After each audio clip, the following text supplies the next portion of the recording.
Hey everyone. So the past week or so, this is what I've been working on, and it's the little registry. So using Shadcn's registry, I wanted to make my own and share a couple of components. So right now I have a color picker, this is the floating UI label, a frame of motion theme selector, and I even have a use theme thing, which these themes are coming from Tweakcn, and it's kind of cool.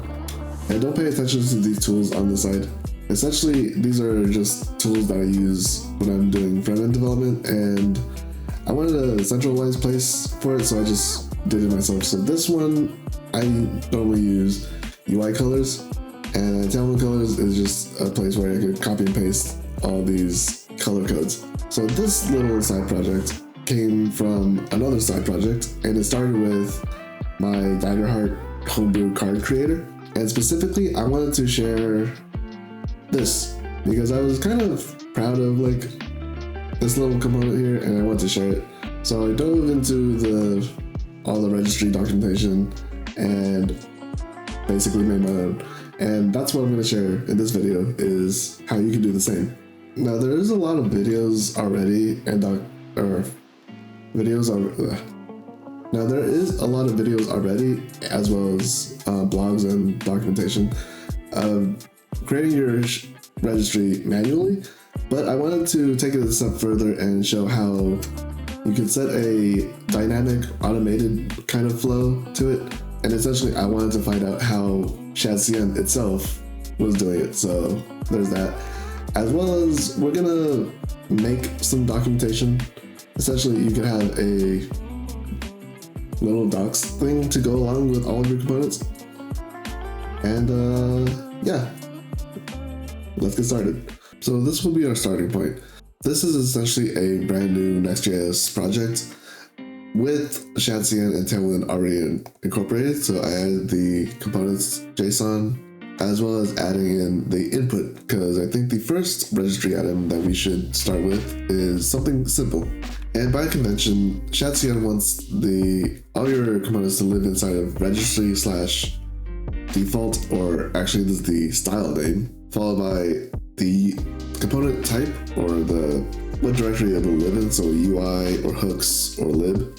And we'll start by adding in a floating label input. This is what you would normally see from Material UI. And as you see here, the floating label input is essentially just the input itself, with the radix label that has a bunch of CSS or Tailwind classes. I'm not gonna get too deep into all these class names, but essentially it will float when the input, the peer component, has focus. And all of these are just absolute positioning to make sure that it's in the right area and it also transitions correctly and by animations. Now I do think it's important to show the manual process of how to add this in to your registry. So to do that, you will add a registry.json file to the root of your project. Well, it doesn't need to be in the root, but it's the easiest place, and it's generally what you will see in a lot of other projects. So for the initial schema, we'll be getting the JSON types from Shadcn itself. The name and homepage here, you can add in whatever you want. The name is going to be the name of your registry in case the CLI gets bigger and then you could register multiple registries, but at the moment I think it's just purely decorative. And homepage, of course, is going to be the website URL of where you're hosting your registry. Now inside of items is where you're going to be defining each of your registry items, and it'll look something like this. It's important to point out that name and title are separate. The name is going to be reflecting the name of your component or the file name, whereas the title is more of a decorative and descriptive title. And of course, description is going to be how you describe this component. Inside of the type, there's going to be a few options. This specifically is a component, but if you do an autocomplete, you can see that there's plenty of different kinds. To quickly go over it, a block is more of a collection of components and something that could describe an entire page in a way, or a piece of a page, because there is also a page. A lot of these other ones are self-explanatory, but I also want to point out that there's a difference between a component and UI. While they're both being placed in the UI directory, you could think of UI as being more primitive components. So something that traditionally would take in a forward ref and act as essentially a replacement for an HTML element, whereas a component is a composition of those things and a little bit more complex. And then finally, we have dependencies and registry dependencies. Inside of dependencies is all the external dependencies that you may need outside of the registry. So these will be your NPM packages that this component needs to work. And then registry dependencies is anything that's coming from either Shadcn or another registry. If it's coming directly from Shadcn, you can just add the component name. If, however, it's coming from a particular registry, you will need to add the entire URL for that registry item. And that does include the .json file extension. But for this component, we won't need that, so let's just get rid of that. And then finally, in files, it's just the file path to where your component is located based on the root of your project. And by root, it means where you're running the command to build your registry JSON. And I do think it's a little redundant, but the type here is also required. And I believe it's mainly because if you're doing a registry block, it's going to be composed of multiple registry components. So it'll have individual items, but for a lot of your components, I believe it'll just follow a single item in the files array, but I guess things are easier this way with the CLI. Once you have all of that, you can now run the build command from Shadcn. And because I don't want to install Shadcn globally as an NPM package, I'll add an NPM script here to build the registry. But if you do decide to add it globally, all you have to do is run Shadcn build in your terminal. But if you do it this way, then whatever you call your script, run it. And it should look something like this. Oh, I see, I didn't actually install Shadcn in here, so let's make sure we do that. Okay, once that's inside, we can properly run the script. Oops. Let's try this again. And now the registry has been built. And now you can see your registry JSON file inside of public/r, and this is the outputted built registry item. So this thing will be called whenever someone else invokes the Shadcn CLI's add function. To show that it works, let's just run this project's server, and then in a separate terminal, do your normal Shadcn add latest, but instead of the normal thing, you will use a direct link to your project, so localhost 3000/r/the name of the input. And if it works correctly, we can just take a look back in here and look at our new component, and it should just be added here. It's added at the roots, which is not where I want it to be. Oh, I see. And that's because our default components JSON doesn't actually put it inside of /UI. So I suppose this is actually customizable by whoever is using your registry. So that is the manual approach. Let's change things up and make this a little bit more dynamic. So what we're going to do is create a script file that will read every file inside of registry and build a registry.json file. Now the first thing that we actually want to do is to extend the tsconfig and make a new one called tsconfig.scripts.json. Now you don't have to define the entire JSON file. You can just do an extends here and overwrite a few of the compiler options. The ones here are probably the ones that are important. We want to interrupt with ES modules, and we also want to allow importing TypeScript extensions. And then in the include, we're gonna specify the path to where our script files are gonna live. So we'll have a new scripts directory, where we'll make a new file called buildregistry.nts. The file extension here is a little different from other TypeScript files, and it's mainly because we want to run this file standalone using Node instead of the bundler that comes with Next.js. And an important detail that I always forget is that to run the .nts extension, you will need to specify in your package.json that the type is module. And then I'm going to update the build registry script here to run tsx, passing in our scripts config, and calling the specific build registry file. And before we start writing that, I need to make sure that we have the node types as well as tsx, which I don't have yet. So we'll go ahead and install that, and that should do that. Actually, we need one more dependency, which is rimref. And if you don't know, rimref is essentially just a safe rm-rf command that you can run in the shell, and it is also interoperable or compatible with Windows. So to start the script, we're going to have a couple of imports from node and rimref, as well as the Shadcn Registry module. We'll get back to the build registry function in a little bit, but here's a little scaffold of it. But essentially, this last part, the try catch, is what we want the script to do. So we want the Shadcn registry schema to safely parse our registry, and then we'll run our build registry. And if anything goes wrong, we'll just quit the process and do nothing. But before we could run the script or even define our build registry function, we need to actually create a registry object for the script to read. And that will be the index file placed inside of our registry directory. Now, like how we defined our registry JSON, you can take the properties from that and just paste it here. And we will use a satisfies registry TypeScript thing here so that your types are auto-completable and also easily seen as correct or wrong.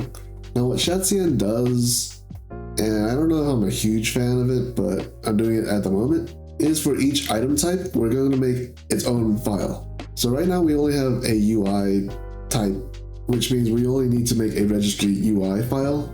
And then each of these individual registry files, we're going to list out the entire items or all of the items in an array. And if you want good TypeScript linting, just make sure that you type these things as registry items. And just as before, we're going to add in the individual item the same way we did with the registry JSON. So that will be this floating label input that we defined earlier. With this now defined in our index, we can import it and then spread it into the items array. And then for each registry item type, you will repeat this process, but down the line, that would mean that the only thing you would need to update is the individual files by adding new items into the array. But once that step is done, you can go back into your build registry and then import it into the build script. Now let's define some constants. So the first one is going to be the path to where we want to store our registry items. And if we're going to follow Shadcn's example, it's going to be stored in a directory called __ registry. And then the actual registry that we want to build with the Shadcn CLI is going to be this thing, which will be placed inside of that directory. And all we will really do is call json.stringify the registry object that we created in the index file. There are a couple sanity checks here, so that if the file path starts with source, we'll just return the file path, and if not, we'll make sure to append onto it. And if there is no files, we'll just return an empty array. And scrolling down a little bit more, we'll use rimref to delete everything that's already in that path, and then override it using nodes fs with the registry JSON that we created. Now, to extend this function a little further, at the very top, I'm going to add a template string called index, and inside this template string, we're going to define basically an index.typescript file. And this is mainly so that if you're going to write docs, you have a TypeScript file to import usable TypeScript components or React components from. And this comment here is taken from Shadcn's build registry function, which is good if you're going to push this onto GitHub or have it around, to make sure it's a reminder not to edit this directly because it's auto-generated. So we have the front portion of the template as well as the last portion of the template, and then inside of this, we'll be writing a for loop to insert a template string for each item. Now you can customize this how you want it. This is my current configuration of this for loop. There's a log so that we know which items being added, and then here I have the source paths so that we could read the file and post the content into the content portion or content property of the JSON, or not JSON, TypeScript file. I also forgot that I didn't define this parse content function in this video, so let me do that. But parse content is just replacing all the escapable strings and making sure it's just one long string. And this file is still red, so I think I missed one step. Index. That's because at the very bottom, after we write the registry JSON, we also want to write this index.typescript file. And essentially you'll do the same thing, but instead of the registry file name, we're just going to call it index.tsx. And then with all that said and done, if we run the script, oh right, I didn't add the check to make this file if it doesn't exist. So let's go ahead and do that. So I'm lazy, I just add a registry directory myself, as well as a .auto-generated file. But that should fix this error. And now this directory has, not this file we made manually, but we have the registry JSON that we need. And then also we have an index file with a typo, of course. And now the last step from here is just to add a new script to build our actual registry, the one that's inside of the R directory, from the JSON file that we created. And it's still a Shadcn build, but this time we have to pass in the path to the JSON file that we created with our script. So once your script is ready and you make sure that it works the way you want it to, for me, I just have to make a couple of fixes to typos, but this is the moment where we should start moving to setting up our documentation, which I think is one of the more important parts of having a registry. And the tool that we'll be using today is Fumadocs. Now personally, on my registry, I went with the headless approach, but for the scope of this video, I think it'll just be easier if we use their personal UI. Now what we'll do is essentially just run through the manual installation, which means first we'll need to add all of the dependencies into our projects. Kind of annoying that they have it on two separate lines, so it's this one as well as this one. These four are the dependencies we'll need. We need Fumadocs UI, core, and MDX. And once all this is added, then we can start configuring our documentation. So the first thing we'll do is go to our next config, and we're gonna configure Next.js with Fumadocs so that it can read and understand MDX. And if you don't know, MDX is a file format that is essentially just Markdown that is capable of rendering JSX.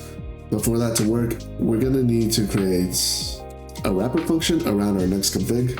Now create MDX as a function does have its own configuration, but we won't need any of that starting out. But we will need a content source, and for that, you're gonna add a directory where you're gonna hold all your MDX files, and I'll put mine in content/docs inside of the source directory.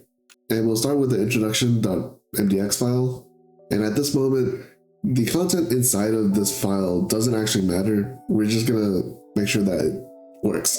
But to configure this, the content source, we're gonna need a source.config file. Source.config.ts is what the name is, sorry. But the important note here is we get to specify the source directory and make sure that you add the path in here that's relative to the file itself. Assumes that we have certain types of front matter. So title and description is probably going to be necessary on all of your MDX files, but we can test this by adding a new script inside of your package JSON that calls Fumadocs MDX. So if you run this command, this should generate all of our documentation files, or our docs files, in a directory called .source. And this is the TypeScript representation of that MDX file.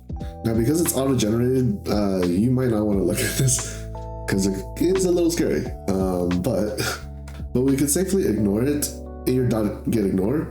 So here you can add the source directory, and you don't have to look at the raw TypeScript of that file ever again. Now Fumadocs also recommends that you add this script as a post install. This way when you run Next.dev, it'll automatically be generated for you without you having to do it manually. I still like having the build docs as a separate script, just in case you want to poke around manually without starting the server, but that's an optional step for you.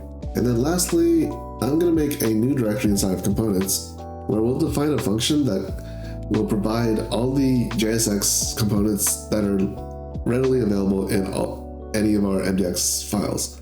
Now, Fumadocs does provide a few MDX files already, so we're going to want to make sure that we add them ahead of time. And then each MDX file may import other components itself, and that's what this optional components parameter is. So for example, let's say in our introduction, we can do an import of our floating label input, and then we can use it within the MDX file like this. However, we're not going to do that. Instead, we're going to have some predefined components and add it to this object here. Okay, so after this, we'll also need a helper or utility function so that we can call the files inside of .source, and this will transform the raw TypeScript MDX file into something a little bit more usable for us. Now, if you don't like the relative path up here, Fumadocs does suggest that in your tsconfig, you create a new alias that points to the .source directory, and it'll look a little bit like this, but if not, the relative path should also work as well. Now we can move on to the page setup. Inside your app directory, you will want to be mindful of where you're going to place your layout as well as the MDX pages. So here I'm referring it to /docs, which should match up to source where the base URL is /docs. But if you name it something else, you will have to change this base URL as well. Let's actually take a step back and go to the root layout, because here Fumadocs has a root provider, and we'll need to make sure that we wrap all of our children inside this root provider. And if you do take a look inside of this provider, it does offer a couple of framework specific things, because in Next.js, the link and image component differs a little bit from TanStack Start as well as Remix is the other one. Yeah. So this provider allows it to be framework agnostic if you were to use Fumadocs in a different framework. And not that it hugely matters, but it also adds the Next themes provider, so you have easy access to light and dark mode. But now with the root provider wrapping our entire application, we can go to the route layout and wrap these children inside of a docs layout. Now the docs layout has a prop called tree, and what's expected inside of this tree prop is actually source.pagetree. And pagetree is the collection of all your MDX files all together grouped up in a tree-like structure, more or less. But it allows the layouts component to understand where everything is in relation to this page. And that part's important because inside of docs, we're not going to define a page for each component or each markdown file. Instead, we're going to create a catch-all route using the double bracket Next.js convention. And this specifically will allow Next.js to mimic the route patterns of your content source. So if you were to have a nested markdown file, it'll go down that way. So to show that, I'm going to add the floating input label, whatever I call that component, as a markdown file of its own inside a nested directory called components. And if that's confusing, once we start the server, you'll be able to see how this all comes together. But back to the page, let's fill this out. Since we do want to know which page we're on, we're going to take in the Next.js props, which is defined as a promise of the params. And then depending on what you name the slug, that will be the name of the property here. And this needs to be an async function so that we can await the props from Next.js and get the params out of it. And then to get the page data, we're going to use the source and call getPage, passing in param.slug. Now if there's no page, we'll just return a not found from next navigation. And then page data body is the actual MDX component itself, which you can render inside of the return, or where the props are going to be all the components that are provided to the markdown file itself. Now before we run the dev server, let's also wrap the entire page with all the UI components that are given to us by Fumadocs UI. The title and description are coming from the front matter, and then TLC is the table of contents items. which are all the headings inside of the markdown file. So if you want to include that, you'll provide this prop as well. But with all of that, I think that should be good to go, and we can run our dev server. And let's check out our docs. So it should be inside the docs introduction. I forgot to update our CSS. All right, but that's an easy fix. So inside globals, we'll just add these two imports right here, both of which are coming from Fumadocs UI. And that should fix the way everything looks. And there we go. So there's our documentation. And this is the component documentation that we want to fix. So let's move on to the custom components that we'll need. So checking what's provided by Fumadocs and trying to mimic as close as possible to the Shadcn documentation, there's a few components that we're going to want to add in. So steps, these little things, and tabs, I believe, will be very useful. So we have the little npm command. So in our MDX index file, we can import the Fumadocs UI components like this and add it into the object list of get MDX components. And that way, these components will be available in our MDX file. Now we can add corresponding markdown inside. So this is a tab for the npm commands, and these are the manual steps. And that gets our markdown documentation file pretty close to where we want it to be. Now the next thing that we'll want is essentially this component here, the component preview and source. And unfortunately that means we have to make a custom component ourselves. But luckily, if you remember all the way back at the beginning of the video, when we auto-generated the registry, we also created an index.tsx file. And in here, I made sure to parse the entire content. So this string is essentially all we need to render for the component source. So then we can make a component called component source.tsx, where we're going to import the index file from the registry and then read the specific content code block. And we can provide that code block into the component that Fumadocs offers. So in terms of props, I think all we want is a name to reference which object we're looking for. This is a record and not an array, so we could get it by the name, so the key, I mean, that's the word I'm looking for. So from that, we'll get the value out of the name.files first object .content. And of course, we're going a little deeply in a optional property, so let's add a sanity check to return null if we don't find anything. Let's make sure we update our getMDX function so that our component source is included in every markdown file. And to quickly test this, we'll add it to our markdown file, giving the appropriate name, and this should now show up in our documentation. So that's pretty cool. So lastly, we'll need a preview component, and for that, we're gonna add something to our registry, and that'll be a demo component. Now, it is important to have a separate component for your demos because some of them, you want some extra flourish to make them stand out, as it'll be the first time someone sees what it is. For our example, it doesn't really matter, but also this allows the ability to have multiple examples.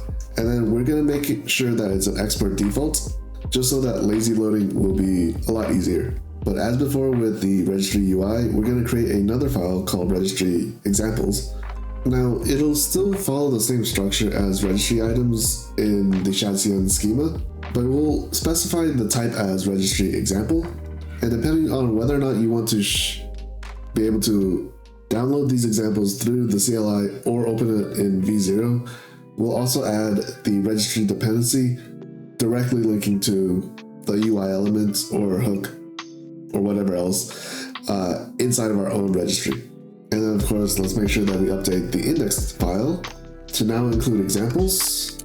And then I'm not sure if I skipped over it or not in the earlier part of the explanation when I was talking about the build registry, but inside of this, where we're building the index file, we're adding a conditional here called to check if it's an example. And if it is, we'll add a property to do a react.lazy so that we can load it in suspensefully into our Next.js application, as well as parsing the source. And then in the registry JSON here, you can add a filter function to filter out all the example components in the case that you don't want to share them explicitly and you only want to use it internally. But yes, because we added a new registry item, we have to rerun the build registry scripts. So let's rerun that and get our new default UI flow. This is the wrong path. So this is supposed to be a samples, and the script should run correctly now. Okay, cool. Now we can create our component preview, which will follow a similar pattern as the component source, since we're gonna import the index and reference the index by name, getting the component, because that's where the React.lazy is coming from. And since this is suspenseful, let's make sure we're doing a use clients, so we can memorize the component and wrap it in a suspense. And with the suspense, you can always add a loading indicator. And just for display purposes, we're gonna wrap it in a div so it's just centered in the middle. But once again, going through the same steps, we'll add it to our MDX and then update our floating label input markdown file. Throw it in, make sure the names are correct, and this should render correctly. Well, it technically renders correctly, I just forgot to add a height to the container. But the code's working correctly, and the preview's working correctly. Let's just close out the video by giving it some height so it looks a little bit presentable. And now there's our little preview. So we have preview, code, the rest of the documentation, and from here, you have all the tools that you need to create your own registry and documentation. So I hope this video was helpful to you, and yeah, I'll see you next time. If you enjoy this kind of content, consider subscribing and liking the video. And if you want to support me in other ways, you can always buy me a coffee. Thank you for watching.